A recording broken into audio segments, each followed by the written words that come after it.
Hi, I'm Ben Mankiewicz. Thanks for joining us on TCM for the final night of Sundays with Hitch. Every Sunday night in October, we have presented a double feature of movies directed by Alfred Hitchcock.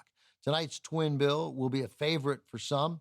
If I had to rank Hitchcock movies, I think I would have these movies 1 and 2, though admittedly, I'd probably change my mind pretty often. In a couple of hours, we'll have Hitchcock's subversive salute to small town America, Shadow of a Doubt, Joseph Cotten and Teresa Wright. Until then, though, you get to feast your eyes on Hitch's best known and most discussed picture. From Paramount in 1960, Janet Leigh and Anthony Perkins star in Psycho.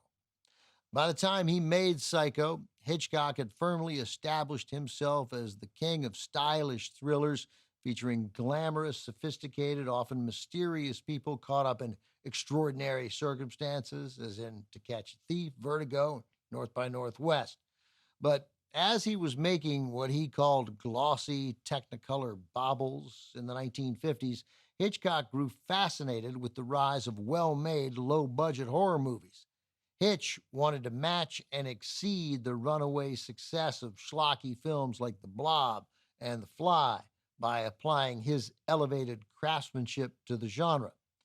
Hitchcock found just the story he was seeking in a 1959 pulp novel by Robert Bloch about a seemingly personable young man named Norman Bates, that's Anthony Perkins in the film, who runs a motel in the middle of nowhere with his mom, who's a bit of a nag. Into their world and checking into their motel comes a beautiful and independent young woman on the run from the law. Anthony Perkins played Norman so indelibly that he was never able to return to his trajectory as a romantic leading man, at least not in Hollywood. Similarly, Janet Leigh, at the height of her Hollywood fame, will forever be associated with that young woman on the run, Marion Crane. Leigh earned an Oscar nomination for her performance here. How we meet Janet Leigh, to me, is nearly as pivotal to Psycho's eternal status as its most famous scene, which takes place at the Bates Motel. Janet Leigh opens the movie in a hotel as well, in Phoenix, in the middle of the day, dressed only in her underwear, having clearly just had a moment with her lover, and they are not married. I think the first few minutes of this movie, seeing a single woman having an affair in a hotel with a man who is not her husband, both barely dressed, are as significant as anything that follows. This was 1960, and that kind of thing was not done in mainstream films. Hitchcock later referred to Psycho as a fun picture made with quite a sense of amusement on his part. Okay, there are also unexpected shocks, sudden violence, and a pervasive sense of unease, even in the film's lighter moments. The unforgettable score by Bernard Herrmann has a lot to do with that. From 1960, also with John Gavin, Vera Miles, and Martin Balsam, Psycho.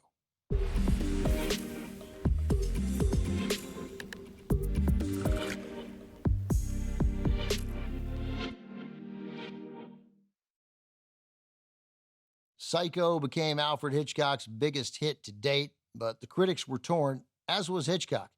Hitch set out to make an elevated, low-budget horror film, and he succeeded beyond his wildest dreams, but he really didn't think very highly of it compared to some of his more highbrow thrillers like Vertigo and Stage Fright that did poorly at the box office. For him, Psycho was like a lark. He told one of his cameramen, "Here's this bloody piece of crap, and the money doesn't stop coming in." It's hard to believe Alfred Hitchcock really thought that, especially considering the enormous amount of work he put into making the film and marketing the film. Most notably, of course, in making it, the week-long shooting of that shower scene. Despite his surprise bordering on consternation at how Psycho became a phenomenon, Hitchcock was still disappointed that the film did not win any Academy Awards. It did earn 4 nominations: black and white cinematography, art direction, supporting actress for Janet Leigh, and director for Hitch, his 5th and final nomination. Coming up, the second half of our Hitchcock double bill is a thriller Hitchcock was immediately proud of, one he often referred to as his favorite. Shadow of a Doubt from 1943 is next on TCM. Next on TCM, Shadow of a Doubt, then The Monster, and later Stalker. TCM files a restraining order tonight.